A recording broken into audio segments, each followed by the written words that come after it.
Well, hey there, my friends. Welcome back to the show. I am your host, Janeen Alley, and you are listening to Becoming the CEO of Your Life today. And today on the show, I'm going to be talking about how to fuel your creative fire. And I'm going to be sharing 3 secrets every woman needs to know in order to do this. So, if you are brand new to the show on the podcast, I am connecting and talking to visionaries to help them to become the CEO of their lives, to help them cultivate unwavering self trust and really embody their energetically aligned message to help them thrive and to play a bigger game. So, I know a lot of you, given that description, have really big goals, and yet you spend a lot of time worrying about the problems that you have currently with your message, your mission, what it is that you're doing, or how to solve these problems. But I understand as visionaries, this is important to do, but it's not as important as we might think. And it's definitely not important to do all of the time, right? I intentionally try to spend 10 or 15 minutes a day worrying about everything I need to worry about, and then I'm done. So I want you thinking about that, right? But when we're in this space of being worried and trying to solve all the problems, it's very easy for us to get distracted by too many external strategies. It's too easy for us to disconnect from ourselves. Instead of tuning into our inner wisdom, we get distracted out here and we know we should slow down. And yet it's really hard for us to do because we feel like there aren't enough hours in the day in order to get everything done. So I know that you know the value of taking good care of yourself, but I also know that so many of you are not taking care of yourself to the extent that you want to or that you'd like to on a consistent basis. So over the last couple of weeks on the podcast, I've been talking about allowing and abundance and these kind of intangible ideas. And I do feel like abundance, being in abundance energetically, is the best place to create and generate new ideas. But what happens is so many times, what happens is this abundance gets robbed by worry. And we're thinking to ourselves, okay, is this going to work? Or how am I going to get myself out of this snag? And I want you to just think about how that feels in your body. When we worry, our energy stagnates. I mean, that ends up kind of just becoming the cycle, right? We just kind of spin in that space. And for many of you, you do feel a little sluggish and slow. It doesn't feel like your energy is flowing. It feels more like you're stopping and starting on a lot of things. I like to kind of liken this to popping popcorn in the microwave. You're putting the popcorn in the microwave, you close the door, and then you're checking on it every 15 minutes. Is it done yet? Is it done now? How about now? Right? This is what we're doing in the creation process, which again creates this stop and start. And I've had clients say to me, it feels like I'm just starting over again. We're never, ever, ever starting over again. There's always things to be learning. But what I mean when I'm talking about feeling abundant and being in that flow state is you create things and you put it out into the world, and it doesn't matter how it lands. You're just going to learn from it and you're going to keep creating. And that is when we get into that state of flow. So we do want to be creating abundant energy in our bodies. And we do this in 2 different ways. And I'm only going to be focusing on one of those ways because I have been talking about abundance. So we can focus on just feeling abundant. We can actually generate that kind of energy in our bodies by what it is that we're focusing on. So for me, I'm thinking about all the things that I'm grateful for. I'm thinking about I get excited about the content that I'm creating. It like creates this fire and excitement inside of my body. I focus on being bold in the things that I'm saying and doing things on my own terms, like with following my own rules. And I'm not worried about what anybody else is doing or how they're even perceiving or viewing my content. That is when I'm feeling super abundant. And even right before this podcast, I was generating those feelings of abundance so that I could show up with excitement and fire for you guys today. But this is also abundance and energy also has to do, of course, with the way that we are taking care of ourselves and the way that we are fueling our bodies and our energy and what it is that we're eating and what it is that we're drinking and how we're sleeping and how we're moving. And so when we are when we're not aligned with this, when we might be doing a little bit, but not enough, we are often feeling dissatisfied with what it is that we're doing because we don't like that start and stop. It takes a long time for us to create content, and we end up feeling slow and sluggish a lot of the times. We do get easily distracted. Even though you know you have the time, it's difficult to even stay focused on something because we're just like, oh, should I do this? Maybe this, maybe this. It's like opening the microwave door, right? And it seems like the best solution is going to be to work more. So you put off your health until you feel like your work is clipping along at a well-oiled machine kind of pace. What I want to ask you, has that ever happened? And for me, the answer is no. I mean, I might have something that's working for me, but I've got to be testing and tweaking, and I want to be creating more, whether it's more support for my clients or more information for my potential clients or whatever it is. I want to be creating more content. And in order for me to do that, I have to generate energy from something. So here's the truth. So many of you are missing the point of the whole creation process itself.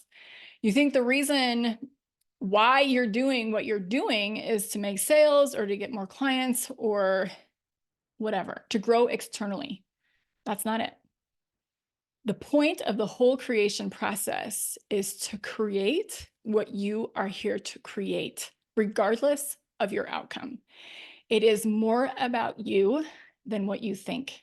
And that is hard because we do have more of a service-oriented heart, right? We do want to help people. But at the end of the day, I know you're going to create what you're going to create, even if nobody is out there buying from you yet, right? That is who I'm speaking to. And I know that because that's who I am. So when you aren't in a rush, when you're able to slow down and really enjoy the day to day, this is where joy and energy flows. It flows through the creation process and the process of actually reaching the milestones. But it's not because of the milestones themselves. It's because of our ability to really soften in and allow this abundance to flow through us. And we just become like a conduit of energy and ideas and outreach for other people, but ultimately for ourselves. And I think we know this intellectually. This is probably not the first time that you've heard this, but we struggle to create a lifestyle around these ideas. So I want you today to be making this shift into thinking about self-care as a way to fuel your fire, not as another box to check, but as a way to fuel and support your dreams. So yeah, I get it. You want to have great health. So do I. But you also want to create fire content. You want to be able to problem solve and move on. You want to be able to have more fun. You want to be able to make dinner at night for your family without opening the refrigerator door and standing there for 5 minutes thinking to yourself what I hear my teenagers say all the time: we don't have anything to eat.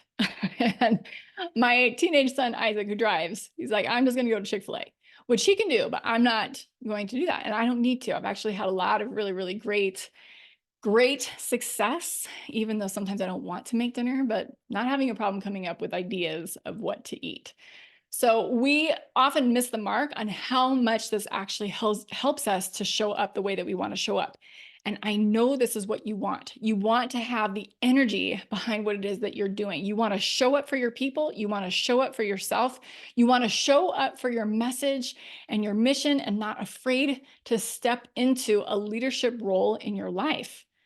And this is taking self-care a layer deeper than what's talked about. I think sometimes when we talk about CEOs, we're thinking on a company level. I want you to expand that vision of yourself as a CEO of your entire life and making all of your dreams happen, not just in what it is that you are creating for your mission or your message and how you want to put that out into the world, but how you're showing up for you.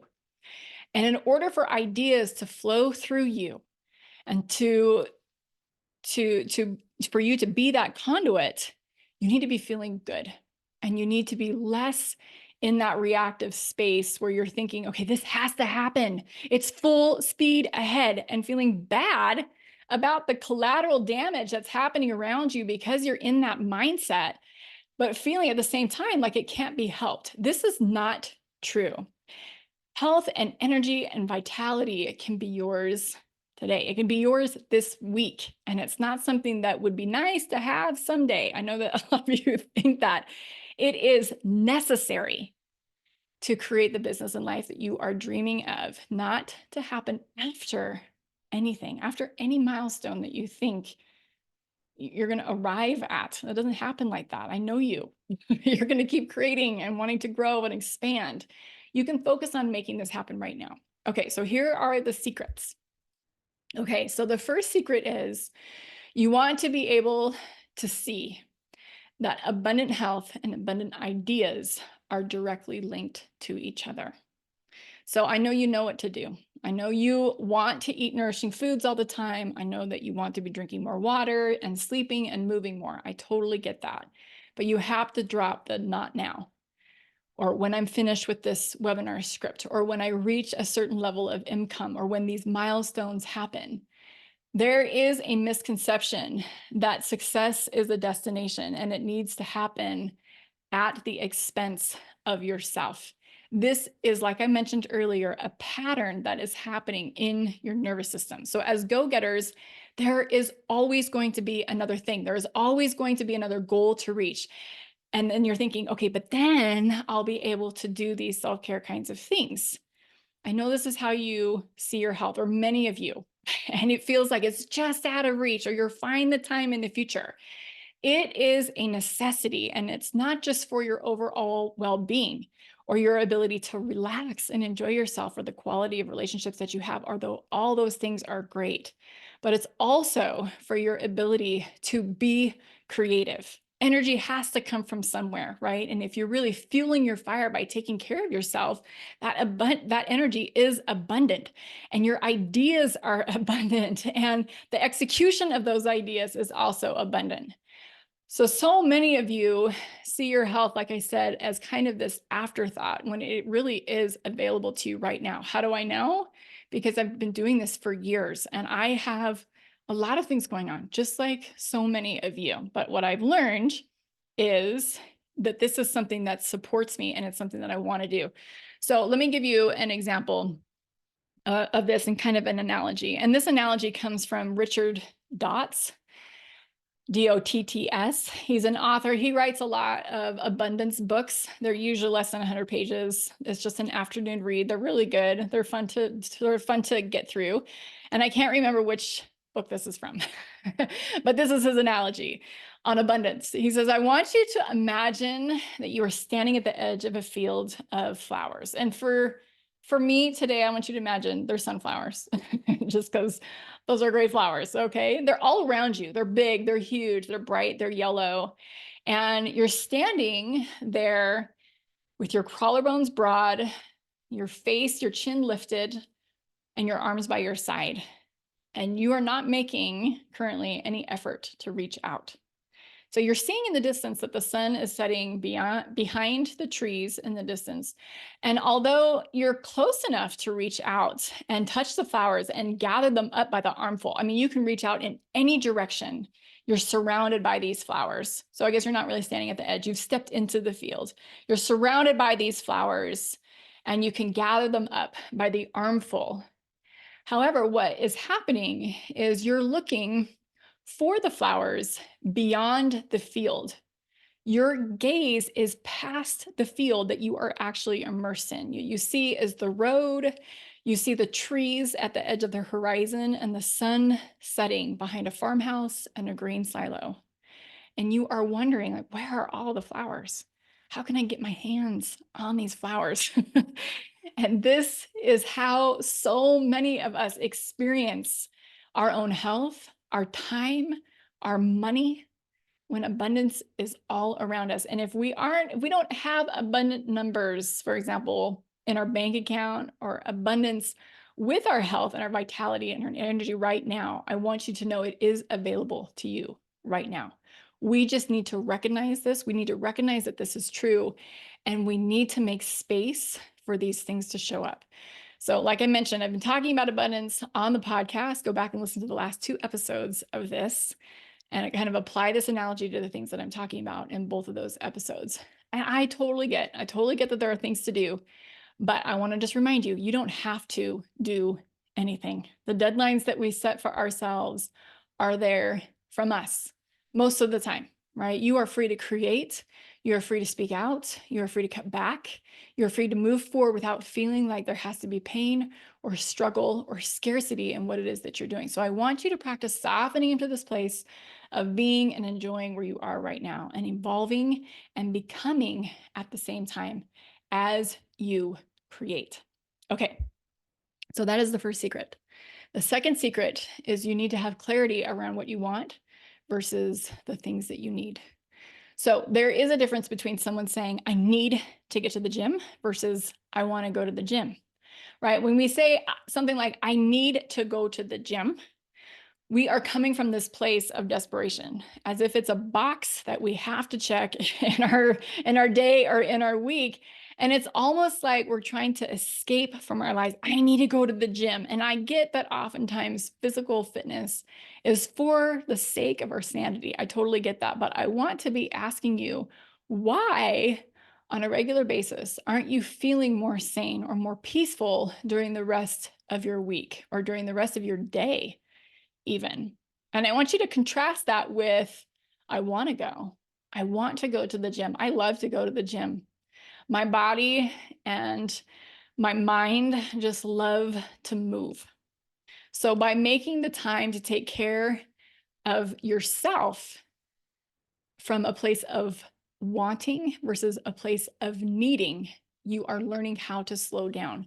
You are learning how to react less. You are learning to become more of the CEO of your life and learning the importance of fueling your creative fire. So I want to just ask you, what will it take for you to want it and to really love what it is that you are doing? And really understanding that joy and creativity flourish when we slow down and focus more on abundance. I get to go to the gym. This allows you to connect you to you and to your life and to all the things that are working for you and to all the things that you are doing, even if you haven't quote unquote arrived yet. Those arrival moments happen so infrequently and so with so much distance in between. You want to give yourself permission to have that more of that abundant energy now. So I'm going to give you an example of this in my own life. So I have a water routine that I do every single day. I wake up and I drink 32 ounces of warm lemon water. So I just squeeze an entire lemon into water that I have warmed up a little bit. It's not hot, it's not boiling. It's just warm so that it doesn't hurt my teeth. And put some lemon in there. It's amazing. It wakes me up. It gets my brain going. It gets my intestines going. It supports my liver and cleans out toxins out of my body. It flushes things out. And I literally do this every day of the year, except I forget once, once a year-ish. I mean, I'm kind of being facetious, but I forgot about it the other day. I literally do this every day, except I forgot on Sunday, actually, of this week. And because it was a Sunday, I was sitting there in church and I was wondering why my energy felt the way that it did. I mean, my energy felt parched. It wasn't just my body, but my energy felt parched. And I wasn't tired. I just felt sideways. I just felt emotionally, mentally thirsty. And I'm like, oh my gosh, I totally forgot. Of course, I was physically thirsty too, but water is so vital for our cellular functions and our ability to create, because when our cells are kind of clipping along like a well-oiled machine, if I'm to use that again today, when they are doing that because they're hydrated, then we just have this boost of energy. We're able to create from our highest self. So not only does this physically feel good when we're taking care of ourselves, right? It helps us to support feeling excited and abundant and inspired. And ideas are able to just flow. We're able to try them out and see what works, what's not working. We're able to move on without a lot of drama so that we're spiraling up in our energy. But it also gives us a mental and emotional boost. I'm able to take care of myself. I'm not scrambling for ideas. I have everything I need. I have plenty of time to get things done that matter to me. And this is how I feel. It feels amazing. My energy is aligned. And like I said, I'm living my life the way that I want to live my life, and it feels really good. So that is the second secret, the difference between wants and needs. So the last secret, secret number 3, is use impossible goals to simplify your life and help you to make time. You might be like, what do you mean by that? So the biggest objection that I get when it comes to helping visionaries to create time for their health is, I don't have time. And it's like their health is an afterthought. So what we often try to do is we create habits or routines from our frame of reference, right? From our paradigm, from what has worked for us in the past, or from what other people tell us has worked for them, right? If we're trying out something new, we're trying out a process, we're like, tell me what's worked for you. And we try to do that. Impossible goals, on the other hand, help you to do a few things. Number 1, they help you to remove brain chatter. If it's an impossible goal and your brain's like, this is impossible, you're like, brain, I know it's impossible, but we're still going to go for it anyway because it's fun, right? It takes, for me, it takes a lot of that seriousness out of there. It allows me to just create and try things and have fun in the creation process because there isn't that stress of it working. It's almost like, I feel like it's not going to working, but not from like a self-fulfilling prophecy, like this isn't going to work. It's like, let's just try. It might not work, but it might. So let's just see. It's more from a place of curiosity. Okay. The second thing is impossible goals help us to plan our lives from our future. When we have this idea that it is done and you're asking your future self, okay, how do we make this happen?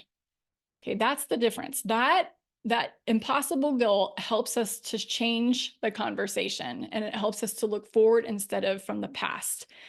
So if we're setting a reasonable, or what we would consider a possible goal, your brain gets pretty dramatic. There's so much chatter, right? There's so much energy that is used up because we think of a million things to do and a million ways to make it work. Right? So that's a possible goal, right? And I want you to just kind of see this as a graph, right? If you're seeing a possible goal and you're seeing a million things to do, for every idea that you have, a million of them, I want you to make a little notch on your paper, or visualize a notch, okay? Like a little mark on your paper. And there's a million of them, maybe not a million, but let's just say there's 100, okay? When you have an impossible goal, you have to kind of rise above that chatter. You have to narrow your focus on the 2 or 3 things that are really going to launch you into a different space, not just with the results that you have, but mentally and emotionally as well. And so it gets people out of that space of, I don't have time for this, to, what if this was possible? What if I was actually to run a marathon at the same time I'm building my business and I'm doing these things, right? Right now, you're just like, that's impossible. But I've told you it was possible for you. How would you make that happen? Because it is possible for you. Okay, so what happens is impossible goals, like I said, help you to make time. They help you simplify your strategy and simplify your life to make it work. Most people are functioning under the 80-20 rule, which means they're focused on 80% of the things that are going to get them 20% of their results. But with impossible goals, it's not just an 80-20 flip. It's like you have to focus on a very small percentage, maybe 5 or 10%, that is going to give you 90% of your results. And like I said, there's a million ways to make $1 million. And you have to think about what is going to work best for me. What is going to work best for me? And do that thing. So it will help you to focus on the 2 or 3 things outside of the box things that will really move the needle for you. It helps you to get laser focused. And I know that sounds kind of intense, but laser focused as you have to significantly simplify your life and make things easy and make things really fun. And that will help you to get really excited about trying and testing things out. So you want to find the simplicity on the far side of complexity. I used to have a coach that said this all the time. And at first I was like, I don't really understand what you're talking about. But then I was like, okay, yeah, I see exactly what you're talking about, because he was saying most people try to complicate the heck out of everything. They're trying to do all of the things, right? And as visionaries, we love to get things going and create and test and test. And we end up 20 things that we're trying to do all at once. I actually feel some of you nodding your heads right now. So what we want to do is, with the simplicity part of it on that far side of complexity, we want to take all the things that we're learning and we want to simplify and eliminate everything that we possibly can. So we're thinking about strategy. We're using our imaginations. We're thinking about, how do I do this with ease? Making this as easy as I possibly can. Another coach, actually the same coach that talked about simplicity on the far side of complexity, he said, making good money is boring. Making a lot of money is super, super boring. So that is what I want you to think about. Strategy is thinking about decisions from your future self that would help you to reach that goal if you already knew what that goal was. Okay, so if you've got this goal, your future self is already there, you're asking your future self, okay, help me, future self, get this done. Thinking outside of the box. So I'm going to give you an example. This is probably something that you're familiar with, actually.